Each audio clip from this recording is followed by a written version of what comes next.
মাগুরায় ধর্ষণের শিকার ৮ বছরের শিশুটির অবস্থা আশঙ্কাজনক। এখনও জ্ঞান ফেরেনি। উন্নত চিকিৎসার জন্য নেওয়া হয়েছে ঢাকা সেনানিবাসে সম্মিলিত সামরিক হাসপাতাল সিএমএইচে। মাগুরায় ধর্ষণের শিকার শিশুটির লন্ডন থেকে খবর নিয়েছেন বিএনপির ভারপ্রাপ্ত চেয়ারম্যান তারেক রহমান।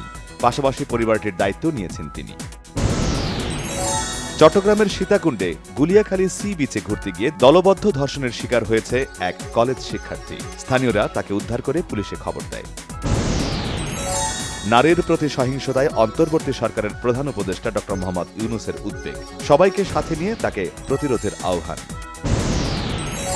আন্তর্জাতিক নারী দিবস উপলক্ষে রাজধানীতে জাতীয়তাবাদী মহিলা দলের শোভাযাত্রা। শেখ হাসিনার আমলে নারী ও শিশুরা নিরাপদে ছিল না, সমাবেশে মন্তব্য বিএনপি নেতাদের। জিয়ার রাজনৈতিক দল গঠনের সাথে ছাত্রদের রাজনৈতিক দলকে মেলালে হবে না। কোনো দল হুমকি ধামকি দিলে বিএনপি বসে থাকবে না, বলেছেন ইকবাল হাসান মাহমুদ টুকু। শুধু একটি নির্বাচনের জন্য জুলাই অভ্যুত্থানে জীবন দেয়নি দেশের ছাত্র জনতা। কাঙ্ক্ষিত সংস্কার ছাড়া নির্বাচন হলে দেশে আবারও রক্তাক্ত গণ অভ্যুত্থানের আশঙ্কা বিশিষ্টজনদের। দুর্বল আইন দিয়ে নারীর প্রতি সহিংসতা রোধ করা যাবে না, এজন্য আইনগুলো ঢেলে সাজাতে হবে, মন্তব্য জাতীয় নাগরিক পার্টির জ্যেষ্ঠ যুগ্ম আহ্বায়ক সামান্থা শারমিনের। নানা অজুহাতে নারীকে হেনস্থা করা আর নারীর প্রতি সহিংসতার ঘটনা যেন নিয়মে পরিণত হয়েছে, অভিযোগ নারী সংগঠনের কর্মীদের। নারীর প্রতি সহিংসতা বাড়াচ্ছে বিচারহীনতার সংস্কৃতি আর সরকারের নিষ্ক্রিয় ভূমিকা, অভিযোগ বাংলাদেশ গণতান্ত্রিক ছাত্র সংসদের। 2007-08 সালে সেনাবাহিনীর কিছু লোক বাংলাদেশের রাজনীতিকে ম্যানুপুলেট করার চেষ্টা করেছিল, জানিয়েছেন সে সময় ঢাকায় নিযুক্ত মার্কিন কূটনীতিক জন এফ ড্যানিলোভিজ। রাজধানীর বনশ্রীতে ব্যবসায়ীকে গুলি করে স্বর্ণলুটের ঘটনায় 6 জন গ্রেফতার। স্বর্ণালঙ্কার ও একটি অবৈধ অস্ত্র উদ্ধার, জানিয়েছেন ডিএমপি কমিশনার। পঞ্চগড়ে বিএসএফের গুলিতে আলামিন নামে এক বাংলাদেশির মৃত্যু, লাশ হস্তান্তরের জন্য পতাকা বৈঠকের আহ্বান।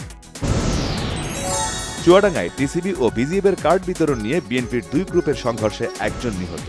মাদারীপুরে বালু ব্যবসার নিয়ন্ত্রণ নিয়ে দুপক্ষের সংঘর্ষে প্রাণ গেছে 2 ভাইয়ের। রাশিয়ার ব্যাংকিং খাতে নিষেধাজ্ঞা দিতে চান মার্কিন প্রেসিডেন্ট ডোনাল্ড ট্রাম্প। সামাজিক যোগাযোগ মাধ্যম ট্রুথ সোশ্যালে দেয়া পোস্টে এ হুঁশিয়ারি দেন তিনি। জার্মানির প্রধান বিমানবন্দরে কর্মীদের বেতন ভাতা বৃদ্ধির দাবিতে 24 ঘণ্টার ধর্মঘটের ফলে বিপাকে প্রায় 5,10,000 যাত্রী। জুলাইয়ে পাকিস্তানের বিপক্ষে ঘরের মাঠে সিরিজ খেলার চেষ্টা করছে বিসিবি, জানিয়েছেন সভাপতি ফারুক আহমেদ।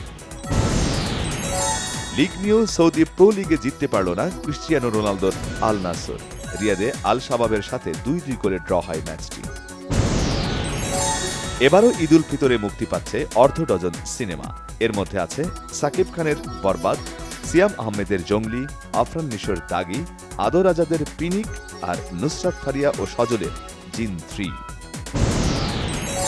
অবশেষে নন্দিত সঙ্গীত পরিচালক শওকত আলী ইমনের আহ্বানে প্লেব্যাকের মাধ্যমে দীর্ঘ বিরতি ভাঙলেন কণ্ঠশিল্পী মিলা।